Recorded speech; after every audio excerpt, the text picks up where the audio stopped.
Summer's here, and with it comes an abundance of delicious ripe berries. Today I'm going to show you how we make the most of this sweet summer bounty.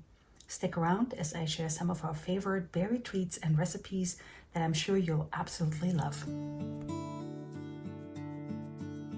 For all my treats, I love to use my steam juicer, which I'm going to get going by filling the bottom with water. Next, I'm going to head into my garden and harvest elderberries. I actually planted this big elderberry bush from a very little cutting from a friend of ours who lives some miles away, and just basically stuck it into the ground. I did that in the fall when there was a lot of rain. This is Northern California, so in the summer we don't typically get rain, and it grew roots, and we actually had it sit at another spot by the garage, but then my husband remodeled our garage and we had to move it. So this bush has actually moved a few times, and I don't know, it seems to really like the location and see what it's doing here. I need to really cut it down next year that I don't have to reach up so high to get all to the berries. Once back in the kitchen, I will just simply add the berries to the top of my steam juicer, which I'm going to show you in just a moment how that works. I have been using this for years and absolutely love it. It makes juicing any fruit, berries, even apples or pears or quince super easy. And while the stems and the leaves and even the berries are mildly toxic depending on the dosage, you're not going to die from it if you just eat one berry, but I'm not going to even bother getting all the berries off the stems. I'm just going to pick the bigger, cut the bigger stems off and put everything else in the top of the steam juicer. Now I'm going to add the lid and basically just turn on the steam juicer. Because it was such a hot day, I decided to let the steam juicer just kind of do its thing and then turn it off. And meanwhile, my husband and I decided we would go catch some concert on the lawn nearby. We brought a dinner picnic with lots of cheeses, some salami and some crackers and olives, and we brought our dog along. And it was just such a neat crowd. It was the perfect way to spend a hot summer evening out and about under the trees and in the shade. And this is what we did before we returned to the kitchen on the next day. Now I'm ready to get the elderberry juice out. I turned the steam juicer on once more the next day to really make sure that all the berries have released their juice, and I am letting it come through this little hose. I have a clamp on it into a pot. But as you can see, this is hot, and it was getting a little bit hot for my thigh. Every year I have a bit of a different system, and this year I decided, well, I have a drawer down there and I keep one of my cast iron lids in there. What if I just set the pot right on the cast iron lid, close the drawer just a tad, and this is always a little tricky because elderberry juice is heavily staining. It is such a black color that is difficult to get out of your clothes. But this works fairly well, and since this is a one-woman show today, there was nobody there to help me. I needed to tilt the juicer, and I could just do that while I was sitting on the counter for me to get all the juice out. And you can see that from what I harvested, I got several quarts of elderberry juice. And I wanted to show you what the spent berries look like. They just go into the compost. And here I'm filling up a quart of the elderberry juice. There's always something else I can do with it, or just simply add the hot juice to the jars and put the lid on, and then I have a lot of elderberry juice to drink in the winter or make elderberry drinks with it, elderberry syrup. But for this one, I wanted to make a cordial or elderberry liqueur, and I needed a quart, which I did fill in my big mason jar here to just measure out how much juice I needed. I returned that back to my pot over the stove, and then I'm adding sugar. Sometimes I think that it always looks like a lot of sugar when you first add it, but don't forget that sugar is a preservative. Here's my homemade vanilla extract, and while it's supposed to be 3 teaspoons, I'm the queen of eyeballing, so I just added. And I'm going to heat this up and keep stirring to make sure that the sugar dissolves before I add anything else. Now I want to turn the heat off, and because this is a cordial and I really want it to last, I'm adding some inexpensive vodka here. You can totally dial the amount of vodka up and down depending on what you're looking for, if this is just a little bit of a preservative or if you actually like the stronger taste of a liqueur. Again, I love like recipes that are really flexible. I found these really pretty glass jars at IKEA, and I'm just going to fill this in the glass jars.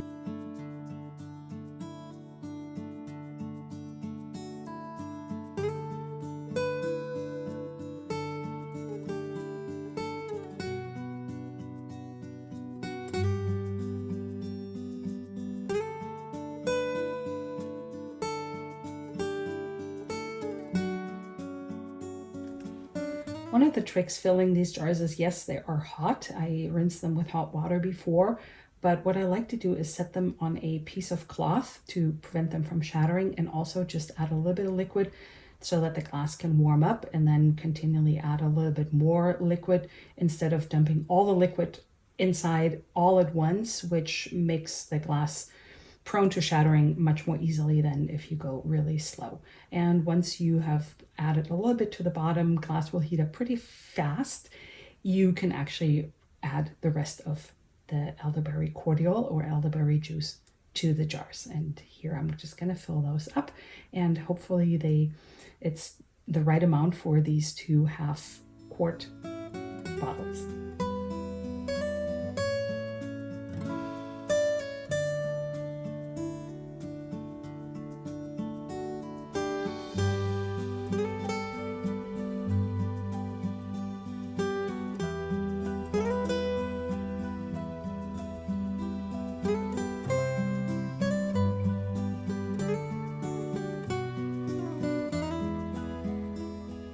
Every last drop of goodness. And I like these stoppers or these bottle caps with a little rubber. And here I'm actually fiddling with it. The day before I had went on their website and somebody said the cap was on the wrong way, but I am just going to figure out, first I thought I'd have to take it off, and then all I had to do is just flip it back to the other side, and then all of a sudden I could close it. For my next recipe, this is a German recipe that is part of my childhood. It's called Rote Grütze, or red berry pudding, and it has a lot of berries on it. It's a very fresh summer dessert. I found some cherries. Usually I would like to find tart cherries or sour cherries, but all I could find was sweet cherries, which is fine. And I have my cherry pitter, which double times as a olive pitter, and there's a little bit of work involved getting all the pits out, but these cherries were just so big and juicy and flavorful that I wanted to include them into my red berry pudding. I measured out how many I wanted because I wanted a pound of fruit in total. Next, I'm adding raspberries that I found at the store that looked really good.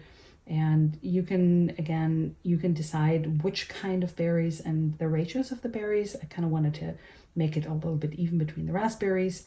And then I have some blueberries that I'm adding. And you can also add strawberries, which I didn't do, or blackberries. I'm trying to think what other berries there might be. In Germany, you can also get gooseberries and black currants. I was only able to find red currants, but I was so happy because this is just like, when I taste them, they totally transport me back to my childhood at my grandparents in their garden, picking the berries off the bushes. And my grandma would make these 4 berry jams with different types of berries in them. So I was just absolutely stoked when I found the red currants in a store nearby. And I add a little bit more of the red currants in ratio than the other berries, but I also love their tart taste. And I never really like when desserts are too sweet. Again, you can totally dial the amount of sugar up and down to your liking, and you can always taste it or make the recipe and then make some notes and see if last time was too sweet or not sweet enough. For the actual pudding base, I'm using some tart cherry juice. Now, I did find that it was a little bit expensive, but I wanted to show you guys how to make it. And I'm adding just about a cup, maybe a little bit more, to a measuring cup here. And I'm going to heat this up over the stove in a small saucepan. But I will retain a little bit because I need to dissolve my cornstarch in the remaining cold liquid. You can never add it to hot, it will just instantly clump. Here's cornstarch. I'm adding that to my cold cherry juice. It's about 15 grams, I think, or 20 grams. I'll have a recipe soon and then you can get the full detailed recipe. Now I need to stir it a little bit to make that slurry that I'm just gonna add to the hot juice. Here's some sugar. It is sour cherry juice, tart cherry juice. I want to stir it until the sugar dissolves. You can use sweet cherry juice, or you can even use hibiscus tea or any other red juice that you like. Some people like cranberry. I'm not such a big fan of the cranberry taste. Again, my homemade vanilla extract. So easy to make. So simple and so much better than anything you can find in the store, and so much cheaper.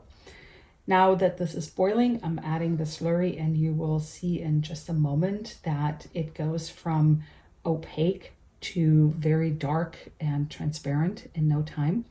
You just got to keep it stirring because otherwise it's going to thicken at the bottom and not at the top. Here it is, dark red cherry juice base. And all we need to do right now, this is such a simple dessert, but wait until you try it. It is so delicious. I'm pouring it over the berries. You want to move fast because once it cools down, it actually stiffens up quite a bit. Sometimes you can use this as a glaze for a cake, but here we're just using it for the red berry pudding. And mixing the berries under to make sure they're all evenly coated. It also gives them a nice sheen, which makes them look super attractive. And you can have this with vanilla sauce, whipped cream, or ice cream. The next day, I am actually picking up our raw milk from the farm. And on the way, I found some good blackberry patches. This is almost a little bit early for blackberries. This is just the beginning of August. And I think that we'll have a lot more coming in, but I just could not wait. And I thought it would be so cool to show you guys what I'm going to do with them. This is not by a busy road, but this is like a tiny, small country road, and I feel good picking the berries right there. Here's my basket full of my bounty that I will turn into something yummy. I'm adding water to the bottom of my pot. I could have used my steam juicer for this. I wanted to make a blackberry jelly. I have always made blackberry jam because it's just so easy and you don't really need to do anything with it. Here you need to do an extra step. And again, I could have used my steam juicer, but I wanted to show all of those of you who don't have a steam juicer that you can just do this with all the equipment that you have in your kitchen. I brought the blackberries to a boil because I want them to soften up a little bit and release their juices. And then I'm going to take my potato ricer and just mash them all up. You might not have to need to do this step, but I like to mash the blackberries, and then I'm putting them through a strainer and careful. I ended up with a few little stains. You can see I'm splattering blackberry juice all over the place. In the next batch, I actually put something underneath to catch the blackberries a little bit and make them not fall from such a high height and splatter all over the place. However, with a good stain remover, I got those stains out of my shirt. So I'm pressing the juice through and I'll let the juice strain overnight. Here it is. And this bowl actually has a bit of lines and measurements. And I know that this was just a little bit less than a quart. For my blackberry jelly, I like to add something sour to lower the pH, but also make the taste a little bit more interesting. And I'm adding a whole Meyer lemon. These grow in our backyard. They have a bit of a sweeter taste than regular lemons because I think they're a marriage between an orange and a lemon. But you can also add citric acid or something like that. And then I have the gelling sugar that I told you about in my last video that I got in Germany, and you can use any other regular sugar and just get the ball pectin. That's going to work just as well, but this one was perfect because it had just the right amount for my amount of blackberry juice, and it's a 2-for-1, so you're needing a little less sugar. I'm bringing everything to a boil to make sure that the sugar is dissolved, and I like to do the gelling test where I'm adding a little bit of the to-be-made jelly to see if it's actually gonna thicken and draw some lines. Once it's ready, about 3 to 4 minutes of heavy boiling, I can add it to my jars. And even though these are true canning jars, I still like to do what I did with my Elderberry Cordial, add a little bit and then gradually add more instead of pouring everything in there right away. I have never used the canning method. There's a whole video that I'm linking below why I feel that that is safe, or pressure canning with jams, and I'm linking that. So I'm just adding them, the juice to the hot jars, and put the lids on right away, close the lid, and I've never had any problems with that. I'm also the queen of thinking, oh, I'll remember what's in the jar, and then I don't. So I made sure to have some pretty labels that I am adding so that in a few months we still know what this is. And here is my blackberry jelly. Thank you so much for watching.